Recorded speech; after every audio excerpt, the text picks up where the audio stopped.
Halo warga nobar yang sering pakai barang Cina KW. Kayak apa kabarnya bebuhan pian hari ini? Udah rusak belum barangnya? Kembali lagi bersama Mamang Tobi, sang pengangguran profesional yang kali ini akan membawakan film action terbaru 2025 dari negerinya Xi Jinping. Menceritakan tentang seorang pria yang membantai habis seluruh mafia paling berbahaya di kota demi menemukan adiknya yang diculik. So, tanpa berlama-lama lagi, siapkan mata, telinga, dan anu-anuan kalian semua. Mari kita nobar dan inilah War on Drugs.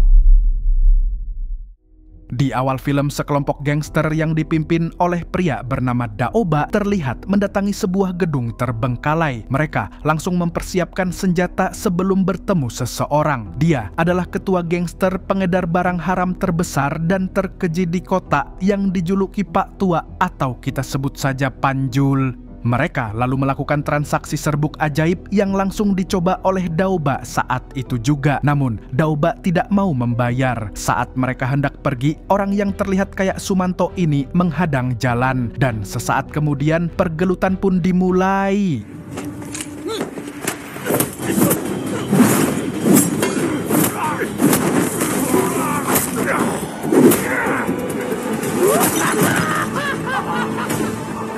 Usai anak buahnya dilumpuhkan, Daoba lantas diseret menghadap Panjul kembali. Rupanya si Panjul ini bisu dan tangan kanannya yang kita panggil saja dia Paijo menjadi penerjemah bahasa isyaratnya. Di sini Paijo menghubungi seseorang yang bernama Tuan Jin, yaitu atasan Daoba, dan beliau satu ini mengancam akan menghabisi anak buahnya jika mereka tidak membayar. Sementara itu, seorang kapten polisi yang bernama Miao mulai bergerak memasuki gedung. Begitupun dengan anak buahnya yang sedari tadi memantau sekitar lokasi. Akan tetapi saat hendak meringkus Panjul, yang ditemukan hanyalah Daoba yang dikalungi dengan seperangkat bom. Di detik-detik terakhir sebelum bom meledak, Miao nekat mengambil bom itu lalu melemparnya.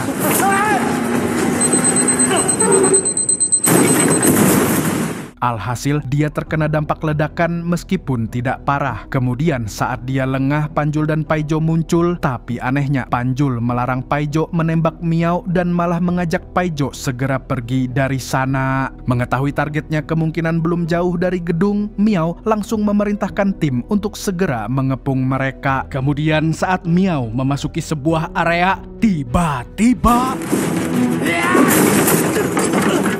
Paijo lalu memecahkan botol kaca yang digunakan sebagai senjata untuk menghabisi Miao. Tapi Miao bisa menghalau serangannya dengan mudah. Dan saat itulah Paijo bergegas keluar dan kabur menggunakan motor. Sementara anggota timnya mengejar Paijo, Miao kembali masuk gedung untuk mengejar si Panjul. Tak butuh waktu lama, dia berhasil menemukan si ketua gangster itu lalu menodongkan senjata dari jarak jauh. Akan tetapi Panjul melakukan perlawanan dengan cara menembak ke berbagai arah. Tapi di sini lagi-lagi dia tidak menembakkan senapannya ke arah Miao. Sungguh aneh.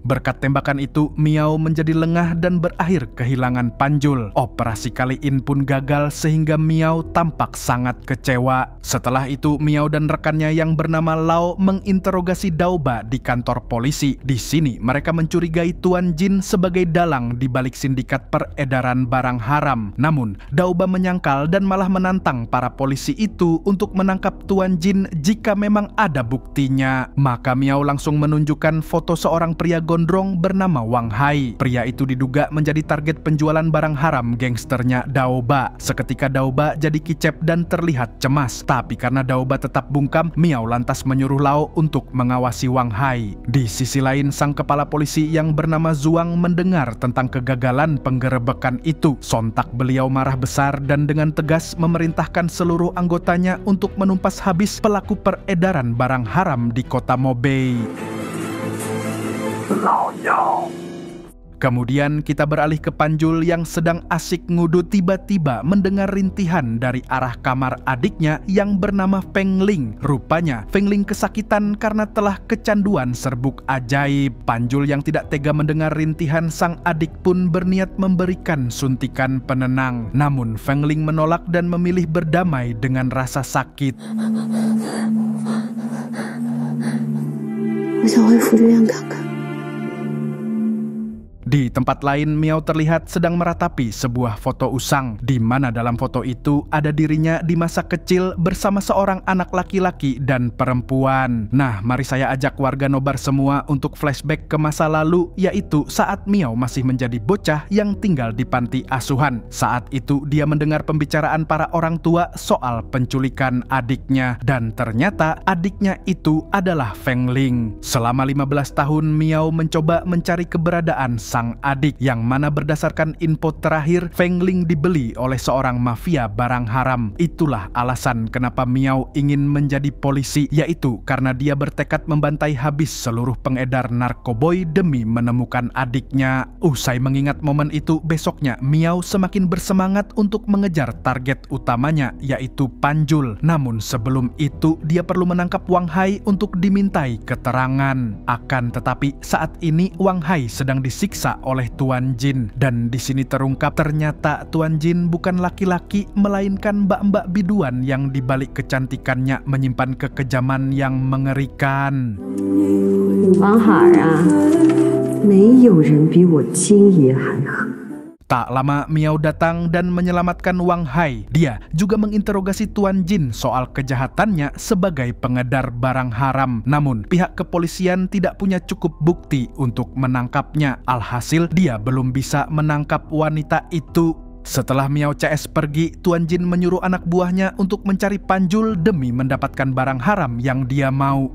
Setelah dari Tuan Jin, Miao mengajak Wang Hai bekerja sama untuk menjebak Panjul, di mana Wang Hai menunggu di sebuah halte tempat dirinya pernah diberi udut oleh Panjul. Setelah beberapa lama menunggu, seseorang bertopi terlihat mendekati Wang Hai. Dengan cepat Miao dan tim pun segera mengepungnya, tapi ternyata dia cuma aki-aki pemulung yang mau ambil botol di dekat Wang Hai. Singkat cerita, Miao dan tim mulai menyusun strategi. Kemudian Miao mendatangi sebuah hotel yang dicurigai menjadi tempat Panjul menginap. Di sini Miao menunjukkan puntung rokok yang aromanya khas kepada penjaga hotel. Ternyata penjaga itu mengenali aromanya, yaitu milik pengunjung di kamar 204. Tanpa basa-basi, Miao segera mendatangi kamar tersebut. Namun ternyata tak ada seorang pun di sana. Miao lantas memeriksa kamar sebelah dan langsung diamuk oleh mas-mas gendut. Padahal di kamar itu memang ada Panjul dan Feng Ling. Panjul menyekap dan mengancam mas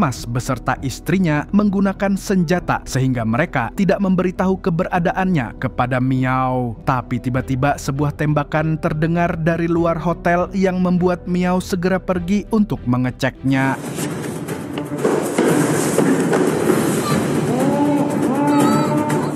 Sementara itu, Panjul berhasil lari bersama adiknya. Mereka pergi ke rumah yang menyimpan banyak memori tentang masa kecil mereka bertiga, termasuk Miao. Namun tiba-tiba sekelompok gangster menyerang Paijo, lantas Panjul tak tinggal diam dan ikut menghadapi mereka.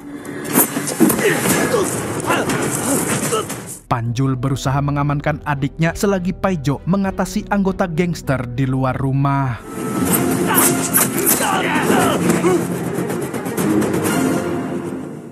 Saat mereka berhasil dilumpuhkan, Panjul dan Paijo lantas menginterogasi tentang siapa yang membayar mereka, yang tak lain dan tak bukan adalah Tuan Jin. Usai mendapat informasi, tanpa banyak basa-basi para anggota gangster itu langsung dihabisi.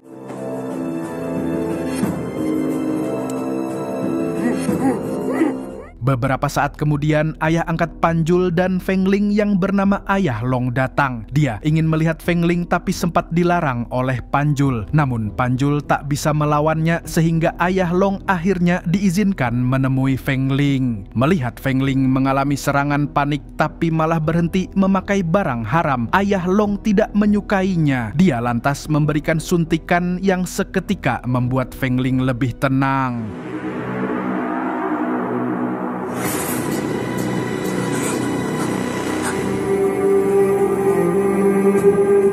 Sebelum ayah angkatnya pergi, Panjul membuat kesepakatan bahwa dia akan menjalankan misi terakhirnya sebagai pengedar barang haram. Setelah itu, dia akan pergi dan hidup dengan tenang bersama sang adik. Sebab selama dia masih bersama Ayah Long, hidupnya dan Feng Ling akan terus menderita di bawah bayang-bayang barang haram. Keesokan harinya, Miao yang berada di kantor polisi tiba-tiba dikabari tentang penemuan beberapa mayat gangster. Dia pun langsung tancap gas ke TKP. Setelah diselidiki, ternyata mayat-mayat itu adalah jasad anak buahnya Tuan Jin. Mengetahui hal itu, Miao merasa ada sebuah kejanggalan. Maka sebagai kapten, dia meminta anggotanya untuk memblokir semua jalan keluar kota, sementara anak buah lainnya akan mengawasi stasiun. Hal ini dilakukan agar siapapun yang terlibat dalam kasus ini tidak bisa melarikan diri. Sedangkan Miao dan Lau akan pergi ke diskotik tempat Tuan Jin bersenang-senang. Sementara di tempat ajab-ajab yang tadinya ramai oleh musik disco, mendadak hening saat seseorang menembak atap. Dia adalah Panjul yang menodongkan senjatanya ke seorang pria. Sesaat kemudian, dia sendiri juga dikelilingi oleh todongan senjata dari seluruh anak buah Tuan Jin. Panjul datang untuk mengantarkan barang haram pesanan Tuan Jin, tapi dia memberi bonus bom yang akan meledak dalam waktu kurang dari 2 menit untuk mengancam Tuan Jin agar segera membayar.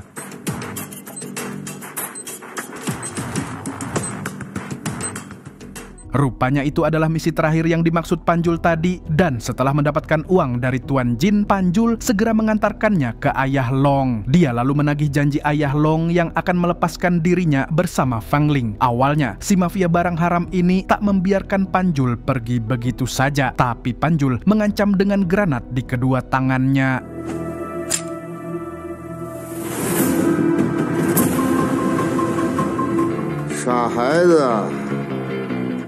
Sementara di tempat lain, Miao dan anggotanya kembali meringkus Tuan Jin. Kali ini mereka mendapat bukti kuat dari penemuan serbuk ajaib di berbagai sudut ruang. Alhasil Tuan Jin pun berhasil ditangkap tanpa perlawanan.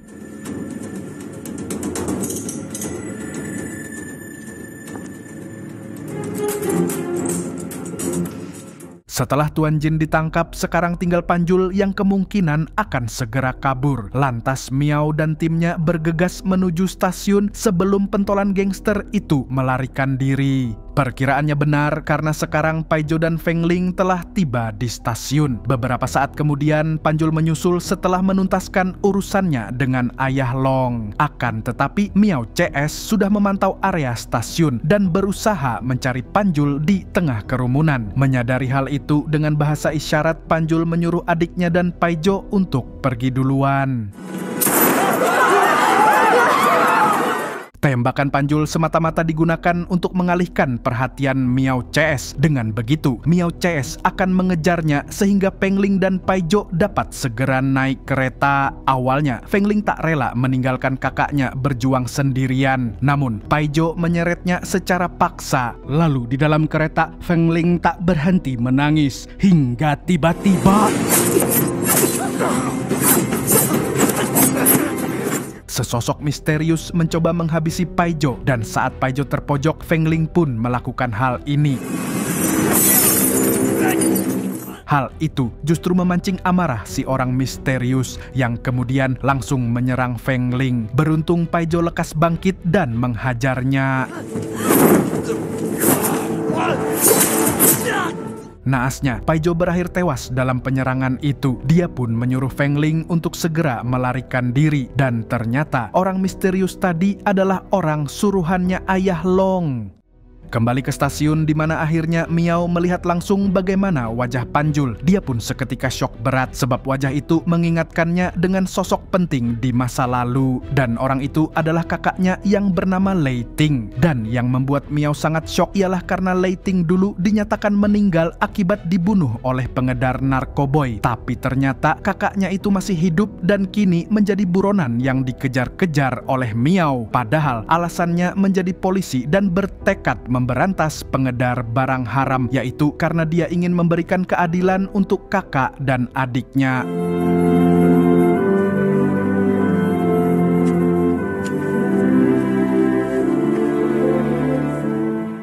Setelah gagal menangkap Panjul di stasiun, besoknya Miao mendapat perintah dari atasannya untuk segera memberantas habis para pengedar narkoboy. Tim kepolisian juga mendapat informasi bahwa orang di belakang Panjul merupakan sosok naga dalam dunia barang haram. Jika tidak segera disingkirkan, dikhawatirkan akan ada Panjul-Panjul berikutnya. Oleh karena itu, tekad Miao pun kembali bulat untuk menghabisi para kriminal itu, meskipun artinya dia harus melawan kakaknya sendiri. 给我点时间，我一定把老姚带回来。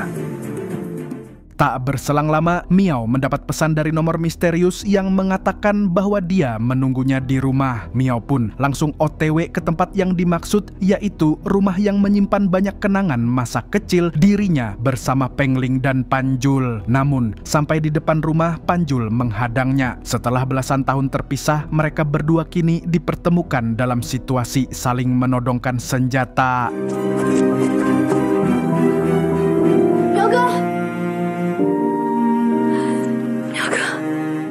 Di tengah itu, tiba-tiba Feng Ling datang. Melihat kedua kakaknya saling todong, sontak Feng Ling sangat sedih. Apalagi saat melihat Miao, kakak yang terpisah darinya selama 15 tahun. Tapi Miao marah besar karena merasa dibohongi padahal sudah bertahun-tahun mencari. Feng Ling pun menjelaskan bahwa Panjul melakukan ini semua demi melindunginya. Di mana dulu saat Feng Ling dan Panjul dikejar-kejar penculik, Ayah Long menyelamatkan mereka. Namun, itu semua hanya tipu daya. Karena pada akhirnya Ayah Long justru mengendalikan Feng Ling dan Panjul dengan barang haram.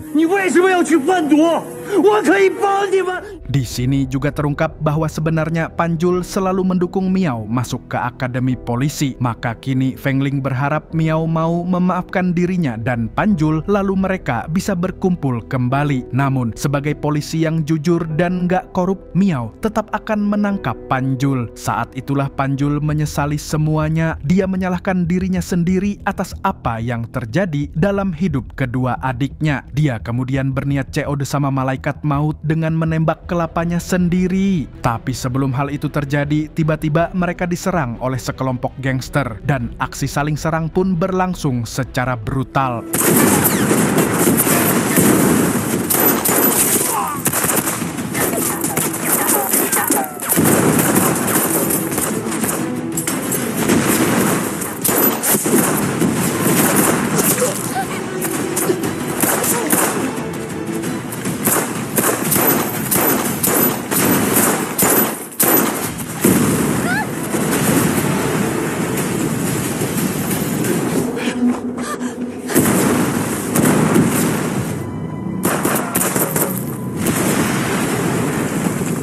Ternyata mereka adalah anak buah Ayah Long. Aki-aki itu lantas mengancam akan meledakkan rumah jika mereka bertiga tidak keluar dari persembunyian. Dan demi melindungi nyawa adiknya, Panjul pun merelakan dirinya keluar seorang diri. Namun beberapa saat kemudian Miao menyusul keluar dan mengancam Ayah Long dengan bukti-bukti kejahatannya. Hal itu sontak membuat Ayah Long marah dan hendak menghabisinya. Akan tetapi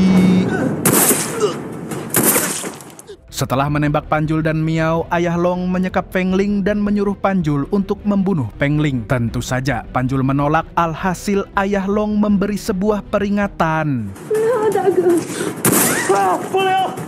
Situasi semakin tegang saat Miao mengajukan diri untuk menggantikan adik dan kakaknya. Ayah Long pun menyuruh Panjul yang melakukannya. Saat itulah Panjul terpaksa mengambil senjata dan menodongkannya ke arah Miao demi menyelamatkan Feng Ling. Namun yang terjadi kemudian adalah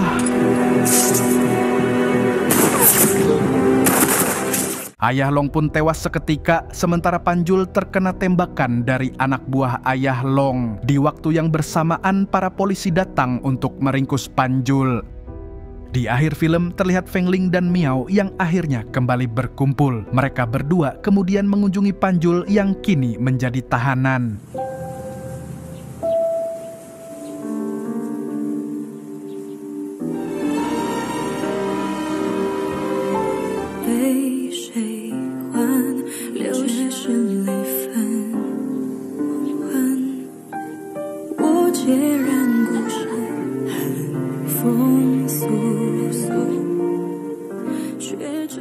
Dan film pun tamat. Dari film ini kita belajar bahwa hubungan persaudaraan lebih kental dari darah. Meskipun lama berpisah, tapi kasih sayangnya masih sama. Buat warga nobar semua nih, kalau lo suka alur film yang cina-cinaan kayak gini, ayo push itu tombol like-nya, berikan komentar terbaik elu pada, dan share videonya ke grup WhatsApp keluarga besar elu semua. Segitu dulu dari Mamang Tobi, sang pengangguran profesional, mengucapkan sampai jumpa di konten-konten selanjutnya. Nah, kalau begitu apa ya, burung kuntul pamit undur diri. Terbanglah tinggi si burung kuntul, bawa mimpi ke ujung dunia. Di sana ada cahaya gemerlap, menanti untuk kau jelajah.